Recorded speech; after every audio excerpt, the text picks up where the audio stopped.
कहानी की स्टार्टिंग में दिखाते हैं कि दो खूबसूरत औरतें अलादीन जिसका नाम अली भी था उसको बातों में उलझाकर उसके बैग से कुछ चुराने की कोशिश कर रही होती हैं। अली उन्हें पकड़ लेता है। अली के साथ एक बंदर भी था जिसका नाम अबू था, पर अबू उन औरतों का एक हार चुरा लेता है। अली उस हार को बेचने जाता है तो उस हार के बदले बस एक खजूर का थैली ही मिलता है। अली जैसे ही खजूर खाने वाला था तभी उसे एक भूखा बच्चा दिखा। वह खजूर की थैली उस भूखे बच्चे को दे दिया। इधर राज्य की राजकुमारी जिनका नाम जैस्मीन था, वह भेष बदलकर अपने राज्य में घूम रही थी। तभी राजकुमारी को दो भूखे बच्चे दिखते हैं जिन्हें वह एक दुकान से 2 पाव उठाकर दे देती हैं। तभी दुकानदार राजकुमारी पर चोरी करने का आरोप लगा देता है। यह सब सुन अली वहां आ जाता है और वह राजकुमारी को समझाकर उनका कंगन देने को कहता है और चुपके से वह कंगन की जगह सेव देकर वहां से निकल जाते हैं। अली को नहीं पता था कि वह एक राजकुमारी के साथ है। अली अबू से कह के राजकुमारी को दूसरे रास्ते से ले जाने को कहता है। तभी अली के पीछे दुकानदार सिपाही लेकर आ जाता है। अली वहां से भाग जाता है। तभी हम उस राज्य के वजीर जिसका नाम जाफर था, हम उसे देखते हैं। उसके पास एक बोलने वाला तोता था। जाफर एक ऐसा इंसान ढूंढ रहा था जो दिल का साफ और नेक हो।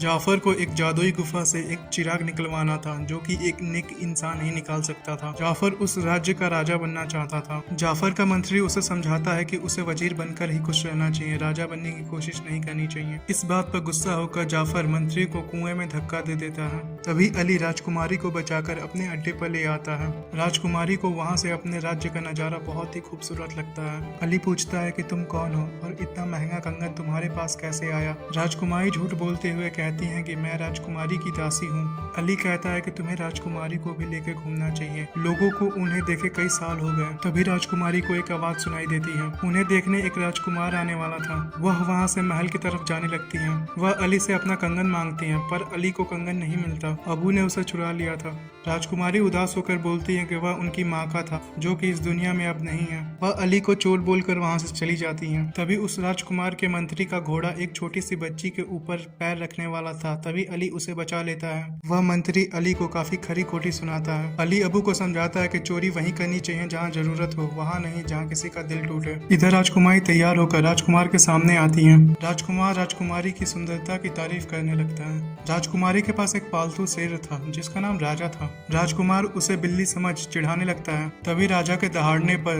राजकुमार की हालत पतली हो जाती है। इधर जाफर राजा से कहता है कि अगर राजकुमारी राजकुमार से शादी कर लेती तो हमारा राज्य और ताकतवर हो जाता, पर राजा कहते हैं कि यह उसका फैसला होगा। तभी वहाँ राजकुमारी आ जाती है। राजा कहते हैं कि उन्हें किसी न किसी राजकुमार को तो चुनना ही पड़ेगा, पर राजकुमारी खुद राज्य चलाना चाहती थी। अली चुपके से महल के अंदर घुस जाता है। यह जाफर का तोता देख लेता है और जाफर को आकर बताता है कि महल में चोर घुस आया है और वह चोर ही नेक इंसान है जो गुफा का दरवाजा खोल सकता है। अली राजकुमारी का कंगन बस वापस करने आया था। वह छुप छुपाकर राजकुमारी के कमरे की तरफ जाने लगता है, पर जाफर उसे देख रहा था। राजकुमारी अपनी सहेली से कुछ बात कर रही थी। तभी दरवाजे पर दस्तक होती है। राजकुमारी जैसा ही दरवाजा खोलती है कि सामने अली चाय का पतीली लिए खड़ा था। अली राजकुमारी का कंगन उन्हें चुपके से पहना देता है। राजकुमारी का कंगन वापस कर वह कल फिर इसी जगह मिलने का प्रॉमिस कर जाने लगता है। तभी जाफर के सिपाही अली को पकड़ लेते हैं और उसे एक बड़े से रेगिस्तान में ले जाते हैं जहां जाफर अली से वह चिराग लाने को कहता है। साथ ही उसे चिराग के बदले बहुत सारा धन देने का वादा भी करता है। इधर राजकुमारी अली का इंतजार कर रही थी। जाफर अली को उस गुफा के सामने ले जाकर बताता है कि यह एक जादुई गुफा है और इसके अंदर एक अनमोल खजाना है। तुम उस खजाने को मत छूना वरना वहीं जलकर भस्म हो जाओगे। तुम बस चिराग लेकर बाहर आ जाना, मैं तुम्हें अमीर और आजाद कर दूंगा। अली गुफा के अंदर जाने लगता है। तभी वह नीचे गिर जाता है। कुछ आगे जाने के बाद वह देखता है कि उसके चारों ओर खजाना भरा पड़ा है। तभी उसे एक जादुई कालीन दिखती है जो कि एक बड़े से पत्थर के नीचे फंसी हुई थी। अली पत्थर हटाकर कालीन को आजाद कर देता है। कालीन अली का धन्यवाद करती है। चिराग एक ऊंचे पत्थर पर था। अली उस पत्थर पर चढ़ने लगा और चिराग उठा लेता है, पर अबू के मन में लालच आ जाता है। वह एक हीरा छू देता है। तभी अचानक जमीन खिसकने लगती है और चारों तरफ से लावा निकलने लगता है। अली चिराग लेकर भागने लगता है। तभी कालीन उसे बचा लेती है। तभी वह एक पत्थर से टकरा कर गिर जाते हैं। अली जाफर की तरफ मदद के लिए हाथ बढ़ाता है, पर जाफर पहले चिराग मांगता है। जाफर को जैसे ही चिराग मिलता है वह अली को नीचे गिरा देता है। तभी अबू जाफर पर हमला कर चिराग चुरा लेता है और कालीन अली को फिर से बचा लेती है। जाफर बाहर आकर देखता है कि चिराग गायब है। वह गुस्से से चिल्लाता है। अली कालीन को धन्यवाद करता है। तभी अबू चिराग निकालकर अली को दे देता है। कालीन अली को चिराग घिसने को कहता है। अली जैसे ही चिराग घिसता है तभी एक बहुत बड़ा जिन बाहर आ जाता है। अली के तो जैसे होश ही उड़ जाते हैं। जीनी अली से कोई भी 3 विश मांगने को कहता है, पर अली को समझ नहीं आता वह क्या मांगे। जीनी कहता है कि तुम चिराग घिसकर कोई भी विश मांग सकते सकते हो, पर किसी से प्यार कराना और मरे को जिंदा कराना मेरे बस की बात नहीं। अली जीनी से पहली विश मांगता है कि वह इस गुफा से बाहर जाना चाहता है। जीनी उन सबको पलक झपकते ही बाहर ले आता है। अली पूछता है कि क्या मैं तुम्हें अग्रवाह ले जाकर विश मांग सकता हूँ। जीनी उसे भेस बदल कर दिखाता है कि वह सब में घुल मिल सकता है। अली जीनी से पूछता है कि तुम मेरी जगह होते तो क्या विश मांगते। जीनी कहता है कि मैं तो खुद की आजादी मांगता। वह बताता है कि कोई चिराग का मालिक जब चिराग घिस कर जीनी की आजादी मांगे तभी जीनी आजाद हो सकता था। अली कहता है कि मैं तैयार हूँ अपनी विश मांगने के लिए। वह एक प्रिंस बनने की विश मांगता है। जीनी अपने जादू से अली का पूरा हुलिया ही बदल डालता है और अबू को एक हाथी में बदल देता है। फिर वह सब पूरी सेना के साथ अगरवा आ जाते हैं। वहाँ उनका स्वागत बड़े ही धूमधाम से होता है और उन्हें राजकुमारी के सामने लाया जाता है। राजकुमारी अली को पहचान भी नहीं पाती। राजा अली को शाम की दावत में आने का न्योता देते हैं। शाम की दावत में अली से जाफर मिलता है। वह भी उसे पहचान नहीं पा रहा था। वह उसे अपने वश में करने की कोशिश करता है, पर जीनी बीच में आ जाता है और उसे बचा लेता है। जीनी अली से कहता है कि वह राजकुमारी के सामने अपने प्यार का इजहार कर दे, पर अली को डर लग रहा था। फिर राजकुमारी अली के साथ डांस करने लगती है। फिर रात को वह दोनों राजकुमारी के सामने अपने प्यार का इजहार करने का तरीका ढूंढने लगते हैं। जीनी का भी दिल राजकुमारी की सहेली पर आ गया था। अली के कहने पर जीनी राजकुमारी की सहेली को राजकुमारी से दूर ले जाता है और फिर राजकुमारी से खुद मिलने आ जाता है। राजकुमारी अली से पूछती है कि आपका देश इस नक्शे में कहाँ है, मुझे तो मिल ही नहीं रहा।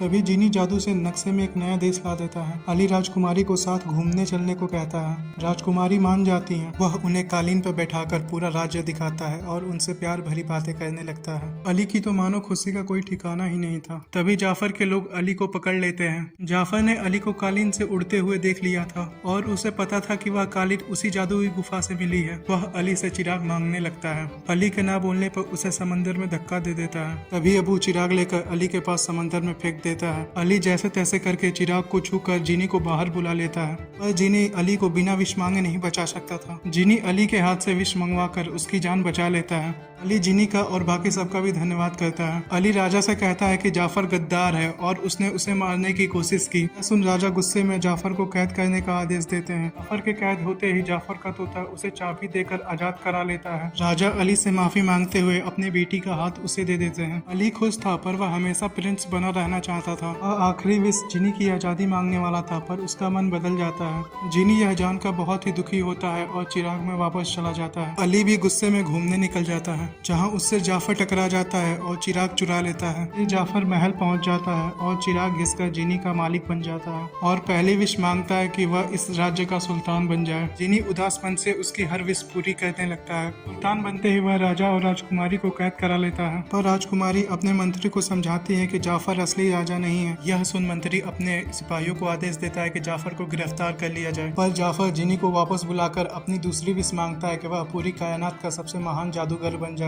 जीनी उसकी यह विश भी पूरी कर देता है। वह एक शैतानी जादूगर बन जाता है। अली इधर चुपके से चिराग चुराने की सोच रहा था, पर जाफर को पता चल गया। वह अली को एक बर्फीले रेगिस्तान में भेज देता है। अली की हालत भी खराब होने लगती है, पर जीनी ने कालीन को भी अली के पीछे चुपके से भेज दिया था। कालीन अली को बचाकर वापस ले आती है। इधर राजकुमारी से जाफर जबरदस्ती शादी करने लगता है और राजकुमारी उससे चुपके से चिराग छीन कर वहाँ से अली के साथ कालीन पर उड़कर भाग जाती हैं। जाफर का तोता उनका पीछा करता है। जाफर अपने तोते को जादू से बहुत बड़ा बना देता है। वह उनसे चिराग छीन लेता है। तभी राजा जाफर को धक्का देकर उसकी छड़ी गिरा देते हैं। छड़ी गिरते ही तोता छोटा हो जाता है। तभी अबू तोते से चिराग ले लेता है और जाफर गुस्सा हो जाता है और अपने जादू से चिराग अपनी तरफ खींचने लगता है और चिराग से जीनी को बाहर निकालकर उसके सामने सबको बंदी बना लेता है। तभी अली कहता है कि चिराग पाकर भी तुम सबसे ज्यादा शक्तिशाली नहीं हो, तुमसे भी ज्यादा शक्तिशाली अभी भी जीनी है। यह सुन जाफर गुस्सा हो जाता है और अपनी तीसरी विश भी मांग लेता है। वह तीसरी विश मांगता है कि वह इस कायनात का सबसे शक्तिशाली जीनी बनना चाहता है। यह सुन जीनी मुस्कुराते हुए कहता है कि कर दी ना मुराद मांगने में गड़बड़। वह यह मुराद भी पूरी कर देता है। जाफर पूरी कायनात का सबसे ताकतवर जीनी बन जाता है। जाफर भूल जाता है कि कोई भी जीनी आजाद नहीं होता। जीनी हमेशा चिराग में रहते हैं और उनका एक मालिक होता है। जाफर जैसे ही जीनी बनता है वह चिराग के अंदर जाने लगता है और चिराग में बंद हो जाता है। राजा अली का धन्यवाद करते हैं। अली अपनी आखिरी मुराद जीनी की आजादी मांगता है। जीनी तुरंत आजाद हो जाता है